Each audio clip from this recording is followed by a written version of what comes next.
lagi kita berikan tepuk tangan yang luar biasa bagi Raja di atas segala Raja. Bagimu hormat, bagimu pujian, bagimu kemuliaan kekal sampai selama-lamanya.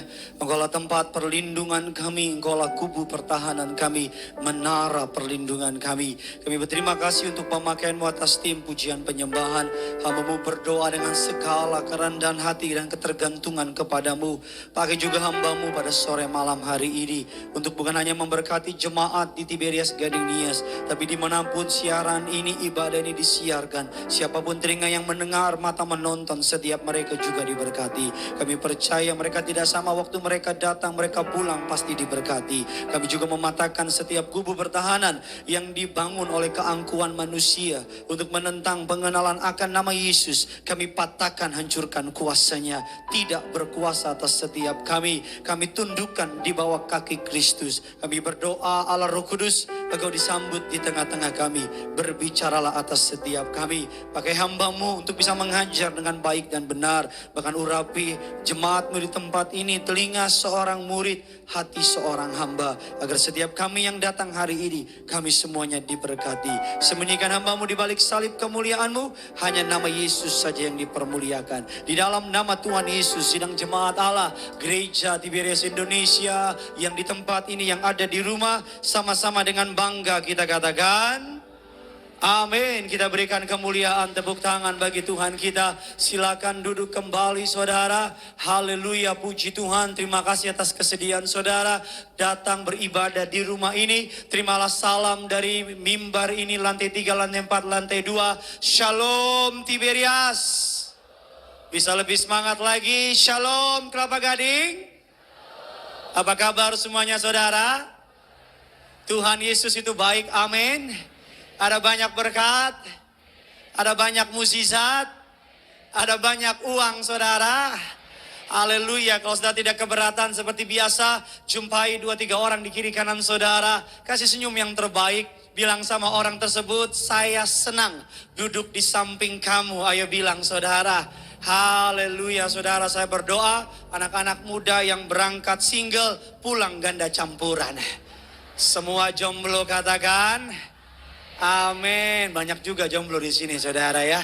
Terima kasih kepada Tuhan Yesus untuk kesempatan yang saya melayani pada sore hari ini. Terima kasih kepada yang saya kasihi, Gembala Sidang Gereja Tiberias Indonesia, Pendeta Darniati Pariaji. Dan terima kasih kepada seluruh jemaat yang hadir dan datang ke tempat ini. Sebelum kita masuk dalam kebenaran firman Tuhan, saya ingin memberikan kabar sukacita yang tadi pasti MC sudah sampaikan. Jangan lupa tanggal 3 Desember ada apa saudara? Gak jelas ada apa? Di mana? Siapa yang mau datang? Coba angkat tangan saudara yang mau datang Natal Tiberias ya. Jangan turun dulu, jangan turun, angkat lagi ya. Iya, oke. Iya, cekrek udah dipoto sama malaikat saudara ya. Tolak dus tangannya ya. Kalau sudah angkat tangan harus datang. Bilang kiri kanan saudara, sampai jumpa di GBK, bilang saudara. Ya, jangan pulang langsung ke GBK, masih jauh saudara.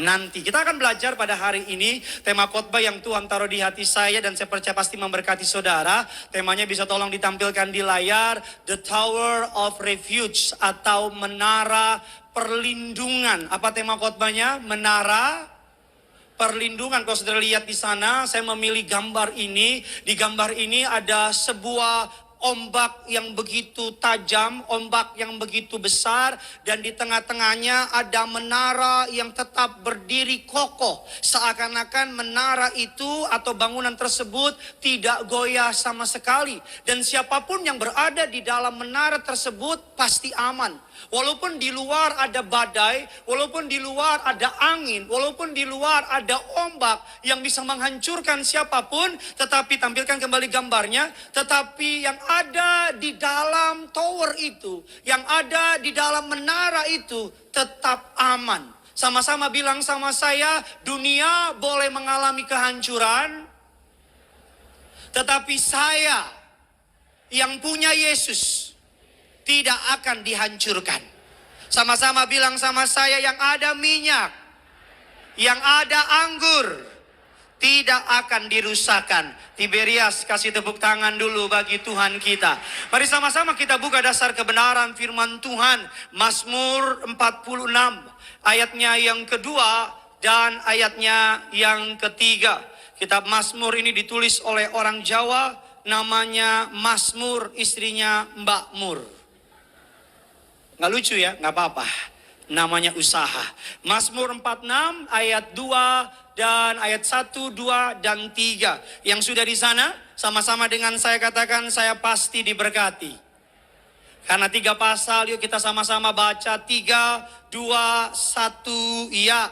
Allah itu bagi kita dan sebagai penolong dalam kesesakan sangat terbukti. Ayat yang kedua, sebab itu kita sekalipun.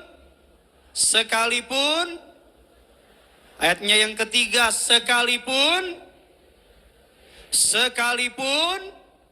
oleh geloranya Allah itu bagi kita tempat perlindungan dan kekuatan. Ayatnya yang pertama, Allah itu bagi kita tempat perlindungan dan kekuatan dan kubu pertahanan sebagai penolong dalam kesesakan sangat terbukti. Sama-sama bilang sama saya, Allah itu perlindungan.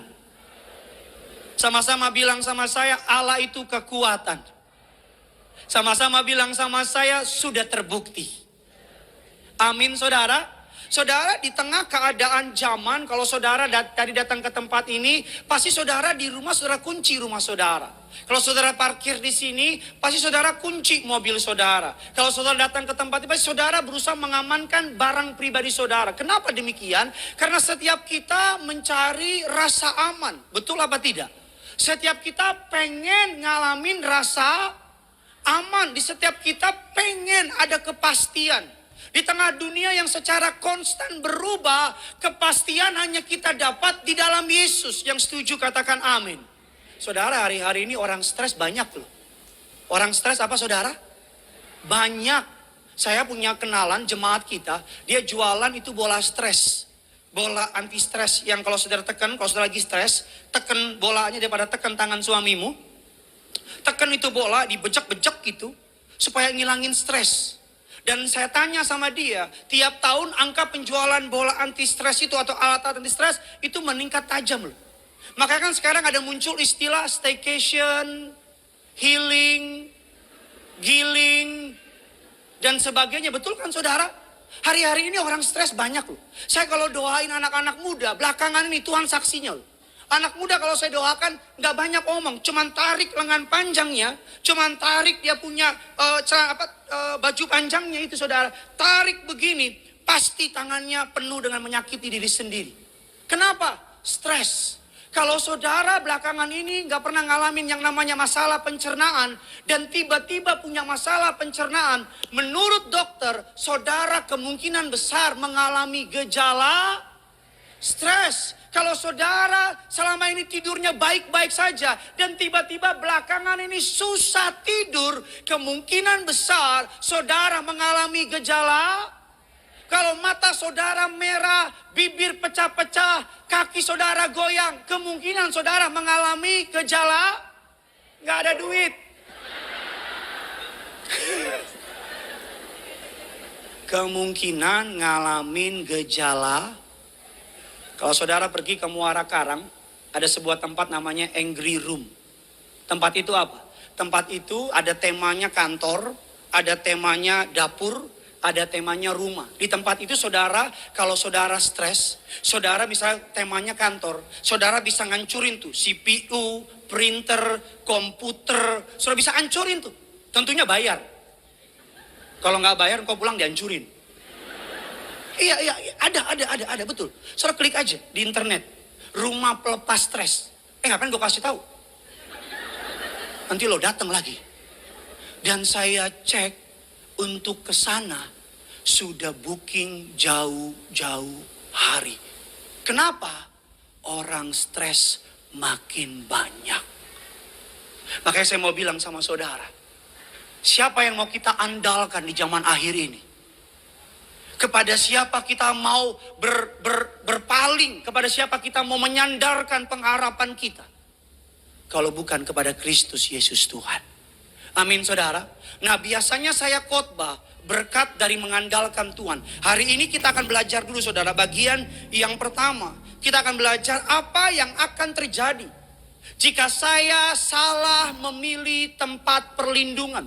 Nanti bagian kedua, apa yang akan terjadi jikalau saya tepat memilih tempat perlindungan. Tapi bagian pertama kita akan mempelajari apa yang terjadi jika saya salah memilih tempat perlindungan. Tiberias Gading Nias yang di rumah siap diberkati?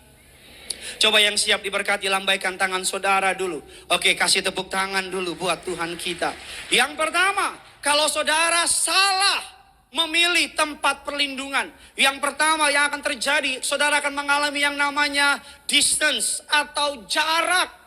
Apapun yang saudara tempatkan nomor satu lebih dari Tuhan, maka saudara akan menghasilkan jarak. Kalau saudara ada masalah dan kepada siapa kita berlari pertama kali ketika kita punya masalah, itu Tuhan kita. Saudara ada masalah nih, terus pertama kali saudara lari kepada hal tersebut, itu Tuhan kita.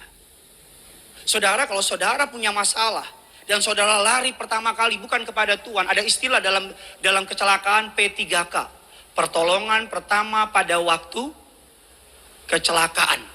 Kalau dalam Kristen juga ada P3K, pertolongan pertama pada waktu kesusahan. Kalau saudara carinya di luar Yesus, maka saudara akan menciptakan jarak sama Tuhan.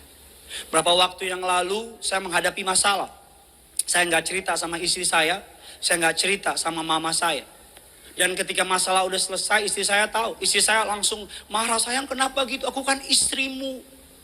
Istri saya udah mulai mirip drama Korea. Aku kan istrimu, kenapa kamu nggak cerita dan sebagainya. Istri saya cerita sama mama saya. Dan mama saya bontot, kenapa kamu nggak cerita sama mama? Aku kan mamamu. Istri saya drama Korea, mama saya sinetron Indonesia. Dan istri saya bilang, kamu tuh nggak cerita sama aku, nggak percaya ya sama aku. Kamu tuh nggak cerita sama aku, kamu tuh nggak yakin ya. Aku merasa kamu tidak mengandalkan diriku. Ini kenapa di Zoom lah? Istri saya saudara gini, dia bapak kita anak. Kalau saudara sebagai orang tua, anakmu punya masalah yang dicari bukan papanya, tapi papa tetangga. Anak saya gini saret kemarin bawa tapnya, aduh papa gini stres. Gue yang stres kasih makan lu. Stres ngapain dia? Main game. Kalau saudara ada masalah dan memilih tempat perlindungan yang salah, yang pertama akan terjadi, saudara menciptakan jarak sama Tuhan. Saudara mengusir Tuhan. Saudara membuat Tuhan tidak lagi menjadi yang terpenting. Itu yang pertama. Yang kedua, kalau saudara menghadapi apa yang terjadi jika saya salah memilih tempat perlindungan. Yang pertama, saudara menciptakan jarak. Yang kedua, yang terjadi jika saya salah memilih tempat perlindungan. Yang kedua akan terjadi disappointment atau kekecewaan. Kalau saudara salah memilih tempat perlindungan, saudara akan mengalami apa? Kekecewaan. Ada banyak orang kalau ada masalah lari kemana? Narkoba. Ada banyak orang kalau ada masalah lari kemana? Mabuk-mabukan. Ada orang masalah dikit mabuk langsung dia. Udah mabuk nyanyi lagu gereja lagi. Ya Tuhan tiap jam Indomie seleraku. Di Zoom lagi. Ini bahaya nih kameramen zaman sekarang nih. Iya. Orang kalau ada masalah, ibu-ibu pergi masalah shopping. Setelah pulang dari shopping masalahnya hilang nggak? Nambah. Cicilan. Pay letter. Kartu kredit. Pinjol. Ada orang, bapak-bapak ada masalah, cari jalan keluarnya mancing. Mancing keributan. Mancing amarah. Abang saya 20 tahun narkoba. Dia cerita, setiap kali dulu papa mama berantem, dia masuk ke kamarnya, dia ikat tangannya, dia suntik. Tes. Langsung fly. Tes. Awas lu Zoom. Fly. Dia fly. Habis itu apa? Obat berpengaruh. Di rumah mau berantem kayak gimana gini dong. Iya. Fly. Kalau lagi sakau, sakit karena engkau,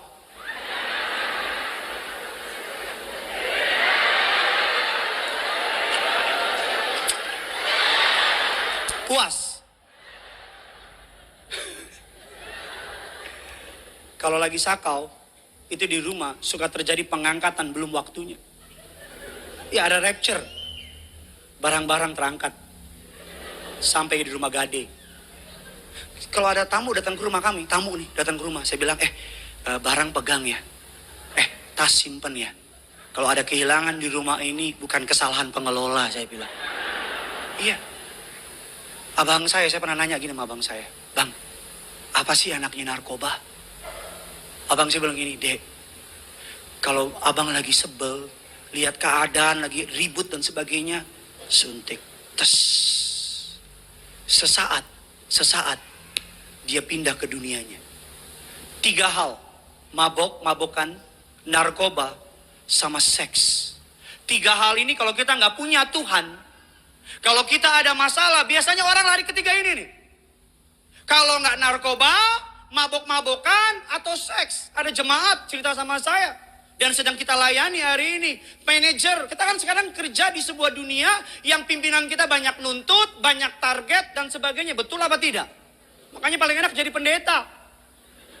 Enak kerjaannya menjala jiwa-jiwa. Saudara, jadi dia sebuah manajer di sebuah perusahaan besar. Tiap kali stres, ngapain dia? Pijit plus-plus. Iya, pijit plus-plus yang pura-pura nggak tahu, Pak. Apa ya? Paye kedong-dong. Apa ya?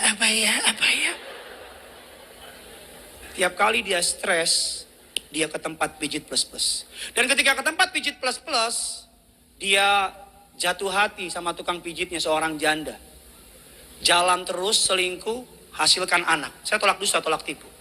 Hasilkan anak, dari hasil hubungan itu, setahun gak ketahuan, 2 tahun gak ketahuan. Tapi saya pinjam istilah Ibu Gembala Sidem, Ibu Pendeta Daniel Pariaji. Apa yang dilakukan di dalam gelap, kalau kita tidak bertobat, akan dinyatakan di dalam terang.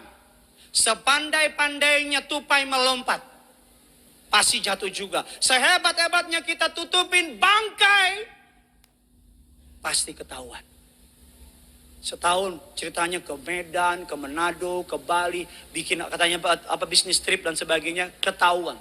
Istrinya tahu, bapak mertuanya tahu, anaknya tahu, mereka bercerai.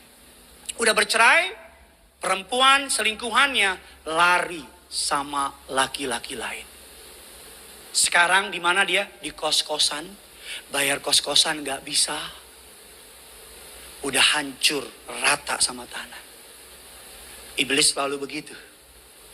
Kita udah rata sama tanah, baru dia tinggal. Tahu lintah, sampai habis, baru dia tinggal.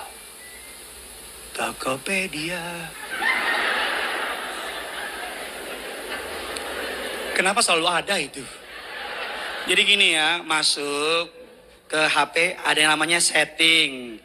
Dari setting, pilih aplikasinya, ke sebelah kanan, bikin off. Di zoom lagi ini. Kalau nggak Tokopedia, Shopee. Saya jadi berantakan nih khotbah hari ini. Bilang kiri kanan saudara sebelum terlambat. Bertobat ngana. Ayo bilang. Bilang sama yang baru ngomong, pasti ketahuan. Ayo bu ngomong sama suamimu, pasti ketahuan. Ayo bilang 1, 2, 3.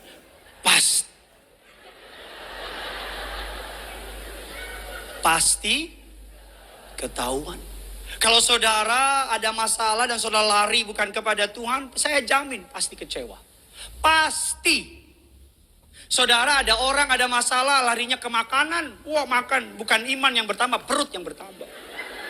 Ada orang kalau lagi masalah, lagi stres, apa yang lakukan? Gigit kukunya. Kukunya habis, kuku suaminya. Kuku suaminya habis, kuku orang-orang diambil. Sini kuku lo. Setiap kita kan ngalamin tekanan. Tapi ketika kita punya masalah, kita harus pilih baik-baik. Kita mau lari kemana, itu maksud saya. Kita mau lari kemana. Yang ketiga, apa yang akan terjadi kalau saya salah memilih tempat perlindungan? Yang pertama, kita akan membuat jarak sama Tuhan. Yang kedua, kita akan mengalami kekecewaan. Yang ketiga, ini kesukaan saya.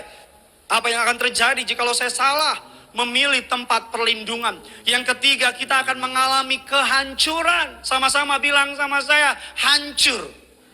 Alkitab mengatakan dengan jelas, kalau saudara mengandalkan pertolongan di luar dari Tuhan, Dia Allah yang pecemburu. Katakan amin. Kita pasti hancur. Saudara berharap sama siapa? Keluargamu.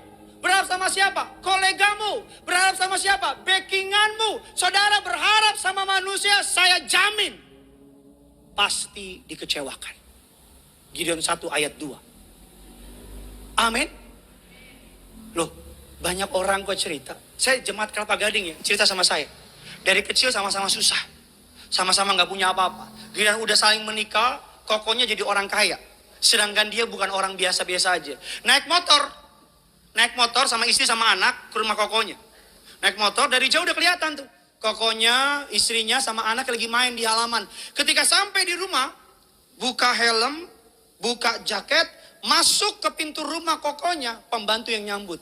Ibu sama bapak gak ada. Tiba-tiba terjadi pengangkatan.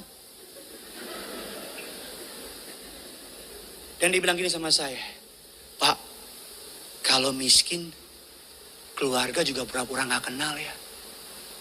Kalau kita susah, kalau kita miskin, kalau kita berada dalam rembah kekelaman, kalau kita berada dalam lembah kehancuran, jangankan keluarga, setan juga gak kenal sama kita. Omongan saya betul apa betul? Saya sedang menyampaikan realita kehidupan. Omongan saya benar apa benar? Oh, kalau kita lagi di atas, semua kenal kita. Temen gue tuh. Padahal kita juga kenal juga enggak sama dia. Tapi kita di bawah, ketika kita di atas, semua orang mengenal kita. Ketika kita di bawah, kita mengenal siapa teman kita. Oh, di atas semua ngaku teman. Di bawah, kita tahu siapa yang benar-benar teman. Amin. Bilang kiri kanan sama saudara, jangan berharap sama manusia.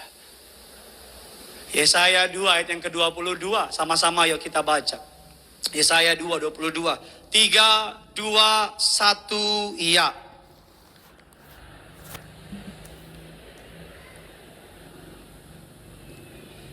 Sekali lagi dong, lebih semangat lagi. 1, 2, 3. Jangan, sebab ia tidak lebih daripada. Sekali lagi, jangan, sebab ia tidak lebih daripada. Sekali lagi, jangan, sebab ia tidak lebih daripada. Foto ayatnya Pak, foto ayatnya Bu. Anak muda foto ayatnya. Jadiin screensaver di HP saudara. Foto print, cetak, bikin gantungan. Iya, bikin gantungan biar ketika engkau tergoda untuk. Saya punya cerita, saya kan dulu pernah ngelamar pengen jadi polisi. Saya minta tolong sama keluarga loh, yang punya posisi tinggi.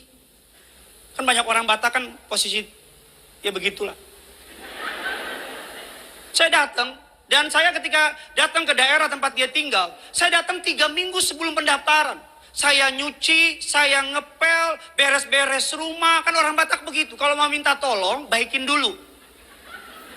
Jadi saya nyuci, saya ngepel, saya nyapu 3 minggu. Saya 2-3 minggu di rumahnya. Udah besoknya mau pendaftaran, saya inget banget. Saya deketin, saya bilang, "Dak, besok mau daftar polisi." Saya mengerokok dia. "Enak jadi polisi. Ngapain kau jadi polisi?" Saya bilang, "Tolong Dak, aku suka banget. Bisa nggak dibantu?" "Nggak bisa aku. Susah, besok mau daftar, bisa temenin." "Nggak bisa." "Udahlah ya, udah malam ini." Dimatiin rokoknya. Di situ juga dimatiin pengharapan saya. Saya kecewa loh. Keluarga. Dalam hati saya tahu gitu nggak gue cuciin piring loh.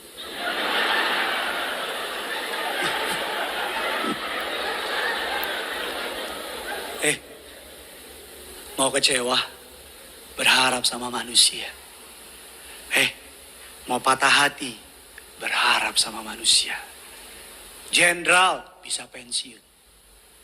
Orang kaya bisa pensiun.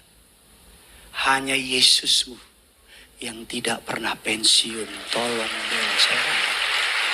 Yes, bilang kiri kanan saudara. Jangan bodoh makanya bilang.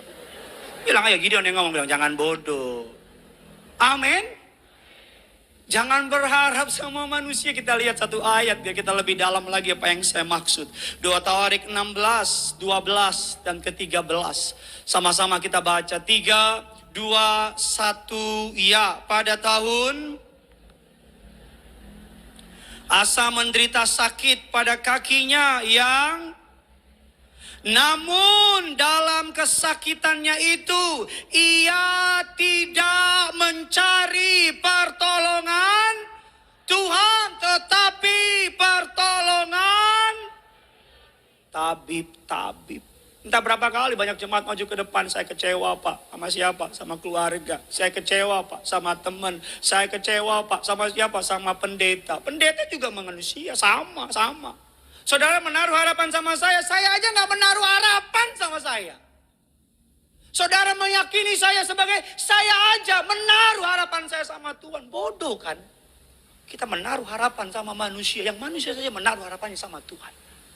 Makanya tugas terbesar pendeta bukan mengantar jemaat kepada dirinya, tapi mengantar jemaat kepada Tuhan. Saya nggak pernah lupa kisah ini memberkati saya. Saya makan dengan seorang jemaat yang diberkati Tuhan secara materi di daerah Serpong. Saudara, dia cerita Pak ketika COVID-19 kemarin yang second wave, yang gelombang kedua, saya sama istri kena Pak. Saya bilang, oh ya gimana ceritanya? Kita kena Pak. Istri saya punya komorbid Pak, kita ketakutan. Saya minta tolong ke semua kenalan saya Pak. Saya minta tolong sama orang-orang yang punya rumah sakit Pak. Ini orang kaya. Saya minta tolong, saya telepon. Mereka bilang anak saya kena. Anak saya aja nggak punya tempat buat rumah sakit. Saya pergi ke seluruh rumah sakit di Jakarta. Sampai Cisarua katanya. Saya bawa uang 1 koper Pak. Saya bilang sama dokternya. Dok, kasih kamar buat istri saya. Ini uang buat dokter. Saya deketin pekerja administrasi, saya kasih duit, tolong kasih kamar buat istri saya. Gak apa-apa ada kamar 5 orang, 6 orang. Mereka bilang kalaupun saya terima uangnya, gak ada kamar lagi. Di pojok rumah sakit. Ini perkataan memberkati saya. Saya lagi makan sama dia. Sampai saya taruh sendok saya. Karena udah habis.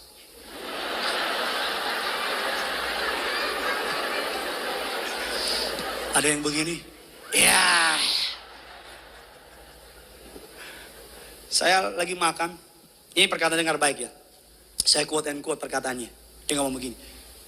Hari itu Pak, koneksi saya gak bisa tolong. Hari itu Pak, uang saya gak laku. Saya dengar keren.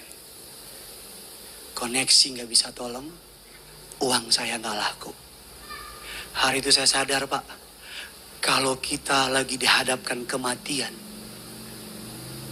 uang kek, koneksi kek, kenalan bintang 4, bintang 7, puyer kalau perlu. Tidak bisa tolong. Makanya kalau di sini ada orang yang punya uang banyak, punya kenalan, koneksi orang hebat, jaga hatimu baik-baik. Jangan sampai engkau malah bergantung sama hartamu. Jangan sampai engkau malah bergantung sama koneksimu. Oh tenang, jenderal ini saya kenal. Oh tenang, bos ini saya kenal. Tuhan bilang, oke, kamu gak kenal aku, kata Tuhan. Nanti akan ada masalah di mana uangmu gak bisa tolong, jenderalmu gak bisa bantu. Kamu akan teriak minta tolong sama saya. Kalau saudara orang kaya, saya mengucap syukur kita berada di gereja yang diberkati Tuhan. Katakan amin. Saya nggak pernah lupa Ibu Gembala sidang saudara dan saya. Natal ini gereja Tiberias tahun ini di saat orang lesu ekonomi, di saat orang mengalami perlambatan ekonomi, Ibu Gembala sidang bilang bikin Natal GBK. Amin.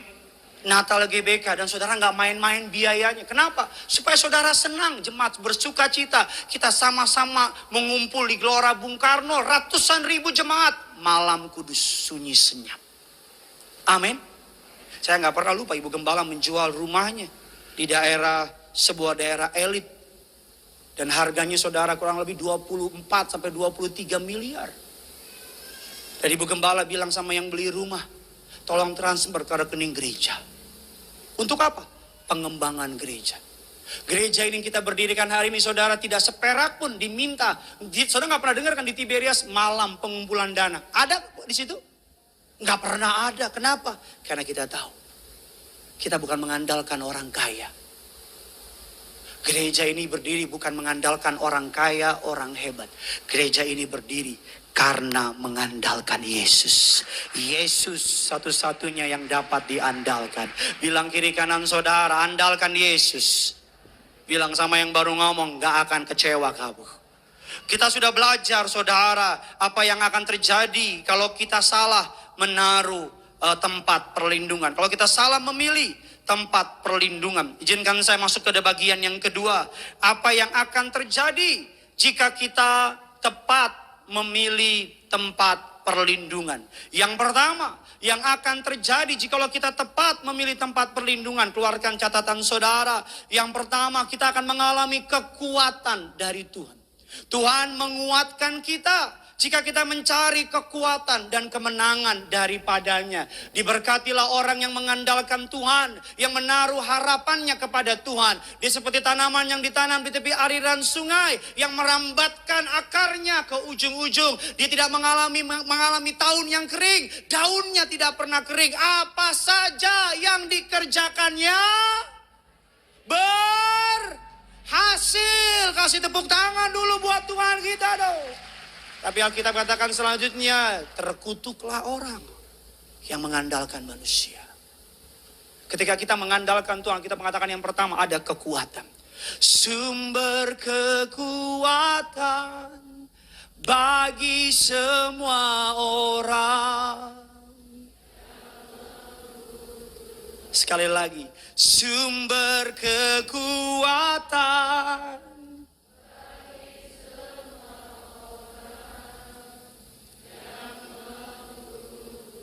Manusia tuh kalau kepepet, somehow automatically cari tercepat mana yang bisa tolong. Tapi kan kita bukan main pendek kan. Kita main apa? Panjang. Jangan cuma mikirin yang di sini doang dong.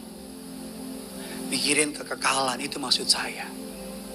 Ada suami istri pengen punya anak karena gak sabar pergi ke dukun. Dapat gak? Dapat. Tapi mohon maaf, lahirnya banyak kekurangan. Ada orang pengen cepat kaya, pergi ke dukun. Kaya nggak? Kaya. Tapi mohon maaf, ada tumbal. Ada anak-anak muda pengen cari pasangan hidup. Dapat nggak? Dapat. Tapi mohon maaf, dapat yang nggak benar. Andalkan Tuhan. Presiden Jokowi bilang winter is coming. Pejabat Bank Dunia bilang keadaan ke depan nggak akan lebih baik lagi. Bank Federal Fed mengeluarkan suku bunga. Beberapa, kalau sudah baca cerita kemarin, nabung di bank udah gak ada harganya lagi. Karena inflasi dengan tabungan, kecuali uang saudara 1 triliun itu ada bunganya. Tapi kalau bunga uang saudara cuman sekian puluh juta, setahun ke depan, dengan harga zaman sekarang, inflasi terus naik, akan berbeda. Dulu kan ini berapa sih? Sekarang jadi berapa? Yang kedua, orang yang memilih tempat perlindungan yang tepat. Yang pertama akan mendapat kekuatan. Yang kedua, akan mendapat pertolongan. Orang yang mengandalkan Tuhan, yang menaruh, yang memilih Tuhan sebagai tempat perlindungannya. Di bawah kepak sayapnya, dia akan menaungi engkau. Singa dan ular tudung tidak dapat, akan kau langkai. Kita katakan sungguh hatinya melekat kepadaku, maka aku akan mengenyangkannya. Aku akan melepaskannya. Aku akan memperlihatkan kepadanya keselamatan yang daripadaku. Orang yang memilih Tuhan sebagai tempat perlindungan yang kedua akan mendapat pertolongan. Amsal 18 ayat yang ke-10 mengatakan demikian. Sama-sama kita baca dengan keras. 3, 2, 1, ya.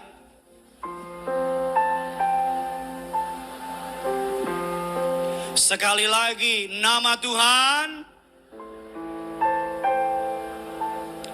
Sekali lagi, nama Tuhan. Kesanalah orang benar. Ia menjadi, sama-sama bilang sama saya, nama di atas segala nama. Nama Tuhan adalah menara yang kuat. Kesanalah orang benar berlari. Dia menjadi selamat. Saya baca sebuah buku, The Missionary Story. Namanya Felix dan Nolah. Dia menginjil di sebuah negara yang tidak menerima Injil, yang menolak kekristenan, yang tingkat HAM-nya begitu mengerikan.